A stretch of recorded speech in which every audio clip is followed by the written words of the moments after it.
Welcome, everyone, to the Chompcast, the official podcast of Sword Chomp. Thank you for downloading or streaming the podcast, taking some time out of your busy life to listen to us. And don't forget, if you're digging the show, please subscribe and leave us a kind rating wherever you download the show, because it really helps us a ton in reaching new people. My name is Morgan Barnes, live from my studio in Montana. Full crew of co-hosts today. Get to some quick introductions. From North Carolina, returning, we have Joshua Fowler.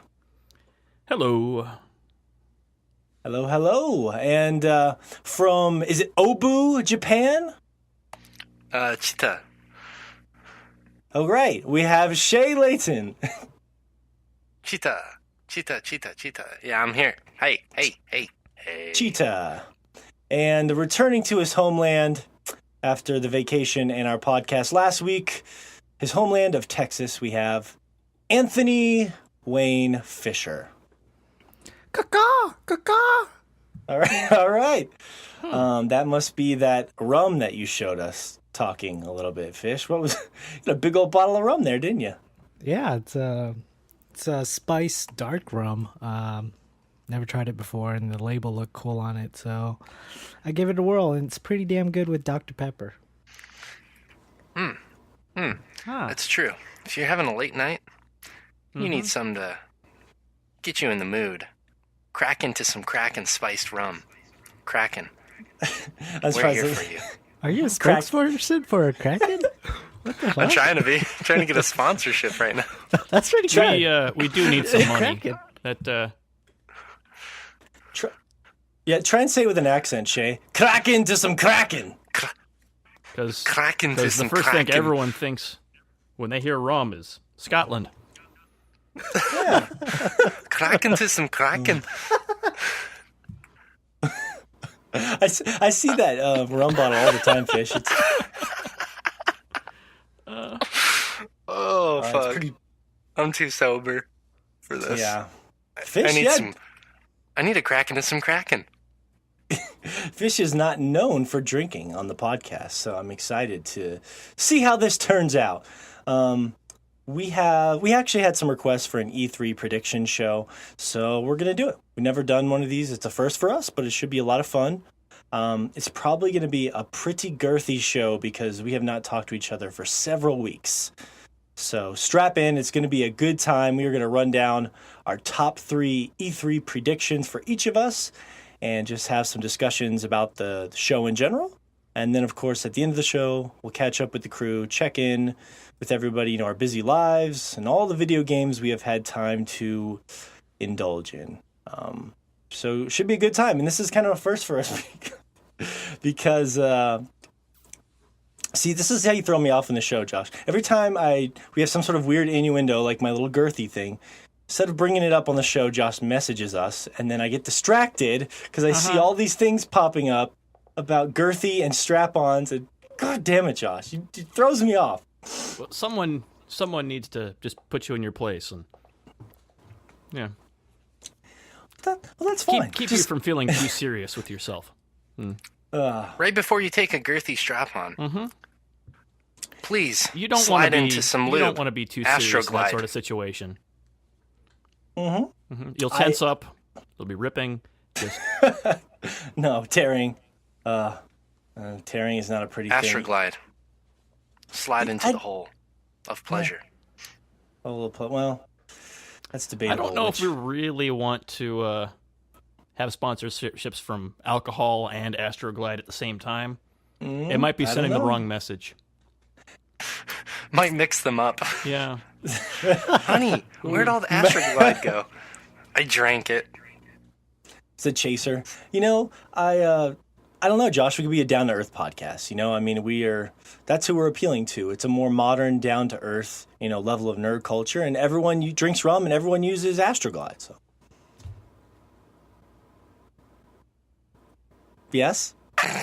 I'm so glad the rest of you decided to let that hang there too. I was really worried one of you would ruin it, but thank you. You're welcome, Josh. I'm glad I can count on E3 you for that. prediction. You guys are always conspiring against me. Well, to start things off, I'm going to go straight to the outlandish of E3 predictions because, I mean, we honestly don't really have any idea where these are going to go, and this is just supposed to be for fun. And granted, depending on when this show is even posted, some people might already be well aware of all the games that have been released in E3 because of when we record our show on Fridays. But, you know, fuck it. It's just supposed to be a fun thing. I'm going to start it off with a big outlandish one for you guys, all right? I'm thinking... So, when I was looking... Bethesda's where I'm going to start. And as far as the schedule goes, the press conference schedule, in case people are unaware, or you guys are unaware. So tomorrow we have EA. That's the only big one for tomorrow, Saturday, June 10th. Then Sunday, we have Microsoft and Bethesda. That's Sunday afternoon and then Sunday night. And then Monday, we have Ubisoft and Sony, which are two big heavy hitters. And then Tuesday will be Nintendo. And Nintendo kind of does their own thing. You know, it's not a traditional press conference. They call it, I think they call it the Nintendo Spotlight, some of that stuff. But it's the same thing. So that's what we're looking at. But I've been thinking a lot about this, and I want to start with something kind of crazy, but I think it could happen. There's a lot of rumors about what Bethesda is going to announce. Some people are thinking it's this open world sci-fi thing they've been working on, but I'm thinking it's been a long time. Shea might appreciate this. 2011 was when we got Skyrim. I think that they're going to try to take over E3 by announcing the follow-up to Elder Scrolls Skyrim, and we're going to get the next game in that series. That's my outlandish prediction. What do you guys think of that? I think that's pretty reasonable, to be honest with you, because I know there have been tons of rumors on just various sites basically saying it's going to be Elder Scrolls 6 Hammerfell, if I'm remembering correctly. So there are tons of rumors with that. I think it's going to be a big year for Bethesda because they've already been talking about how they're going to put Fallout into VR. They're working on another mobile game, I believe. They just released Elder Scrolls Morrowind for online. I could see, honestly, and they had Prey. So I could honestly see a new Elder Scrolls being announced. And I'd be very happy. Yeah, it's a good time for it. I think we're all about ready for that again. Instead of the yearly release business. Yeah, but you got to think about they do have like their online game though, the Elder Scrolls Online, and they've been patching that, and they've recently like opened up the whole world of Morrowind in that game. So they're definitely showing a lot of support for that. I just don't know if that's the same team that would be working on a Skyrim game or not, or the next Elder Scrolls single player campaign. So I'm not sure if it would be a good choice for them per se right now, because I mean they are having a bit of success with the online component of their franchise, but yeah, I would like to see the next I guess the next gen actually. Did Skyrim come out on the last gen or? Yeah, that was last gen. It came out. It's been a while now. Yeah, it came with 360. Yeah, 11/11/11, buddy. 11/11/11. A day that will live. Remember that day. Oh man, I'll never forget that day.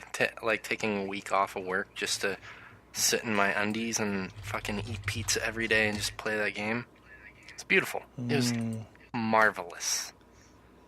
Marvelous. The pizza? Pizza Hut. For when you need those video game binges. No, Domino's. Someone's going to sponsor us by the end of this show. We're just, we don't know who. It's a mixed bag. Jansport. For when you don't know what you want to store in your bag. They're all kind of connected because I remember I have many memories of just getting drunk out of my mind and like pounding my lady with some Astroglide and then being really drunk and wanting that hangover food and going straight for like some Pizza Hut or some Domino's, as Fish would say. So I think we have a nice like chain of connection. It's you're going to need one thing right after the other. It's although I mean there are a lot of anti-monopoly laws to kind of prevent this thing. I don't even know if we can legally, represent so many things that are going to be a part of your average day. It's true. Monopoly. Yeah. I'm thinking for when you want to piss your family off with a nice board game. I'm thinking like with the rate we're going with the rum, then the Astroglide, then the pizza. I'm thinking the next thing in that chain of events is the morning after pill. So that'll probably be the next on the docket, right? Whoa, man. Whoa. Am I the only one here who has ever gone down that road? If so, that's depressing. I'm pro-life, man. We should I'm pro-life. probably promote condoms. I'm first. pro-life. Yeah. So I'm trying to turn this into You a should non-pro-life. make better lifestyle choices. And speaking of lifestyle choices, lifestyle condoms are the perfect fit for when you meet that special lady at the bar. Lifestyle. That's true. I would say Wrap it like a lifestyle would be. Yes, but yeah, that's a good point, Shea. Because if they did something with VR and the next Skyrim game, or even Fallout, whatever it is, I was reading that as well. That's a huge seller for me because if I can play through the entirety of one of those games in virtual reality, as someone who just adopted VR, that would be fucking amazing. So that's my first choice. What about you, Josh? What's your first prediction? My first one, and this is going to... Anyway, we're going to unload the snark right here, just so we can get it over with. Is Get it out. I'm predicting four trampling deaths this E3. Because it's the first time it's been open to the public, and I mean, there's usually a stampede once every couple of years in Mecca, and this is basically just nerd Mecca. I mean, granted, the stampede will be very slow, as out of shape and just generally sad as we all are. Speak for yourself. But stampede we will nonetheless. So, I'm I four feel deaths. like it's going to be... Four seems about right. Maybe 3. You know, they can't do anything for. And what about 3.5? Someone gets like partially trampled. Well, I mean, that's the fourth one. The fourth one is probably going to be in a coma for a few months. Get out, find out that his family is more or less just written him off. These crippling medical debts because it's in America. Since it's E3, can never really recover from the long wait tragedy, would be over, though. and eventually just commit suicide. Which was going to be the fourth. That's bleak. Yeah. So, four trampling deaths this E3. So they're not all immediate deaths. Some are eventual. Yes. Yeah. All right. It's going to be like a steamroller coming for a turtle. Don't you dare bring turtles into this, Shea. How fucking dare you? Not even as a metaphor. I'm sorry. Thank you. Yeah. That's okay. You're forgiven. Yeah, we'll leave it alone. I mean, we really don't want to go down that road. Although, when you are going down that road, keep your car nice and clean, sparkling, shiny, with turtle wax. Yes. That's great. That's great, Josh. Well, on that note, Josh, you do raise a great question about it being open to the public for the first time, which is going to be... we won't really get a firsthand experience with that, but it's going to be interesting to see how a lot of our favorite gaming media outlets experience that, because, this is the first time it's ever been open to the public. So will it be, frustrating for them? Will it be really cool? I have a feeling it's going to be great. Yeah. I am curious to see about that, though, because just with the increased traffic through there, how people are going to handle that is going to have to change drastically. I don't know if they're going to do more online presence to try to speak directly with everyone who can't be there, because it's going to be harder for the media outlets to get to see everything they want with just all the extra added traffic. And I think to make up for that, they're either going to have to bank on word of mouth from everyone who's there, or else change up something. Maybe, Nintendo's been doing this a lot lately with their Nintendo Treehouse events, which are just streamed online when they happen, which is a really pretty neat